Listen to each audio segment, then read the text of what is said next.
তো আমি এখানে একটা কথা বলি প্রিয় দর্শক এবং শ্রোতা, এই শোষিয়া পটিয়া কোন জেলায় আছে আমরা জানি না, এটা ওদের এলাকার নাম, গ্রামের নাম, যাই বলি না কেন। এটা ধরে যদি আপনারা আগান তাহলে আমাদের মনে হয় যে এই জিনিসটা অনেক সহজ হয়ে যাবে।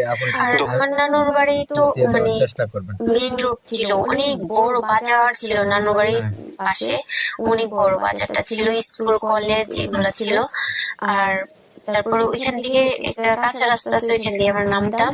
একটা ব্রিজ আছে নানুর বাড়িতে ঢোকার যে বড় ব্রিজ মেইন রোডে, তখন ওইখান থেকে আমরা নিচে যখন নামতাম, এই খাল আছে একটা অনেক বড় খাল, ওখানে অনেক মাছ ধরতো মানুষে।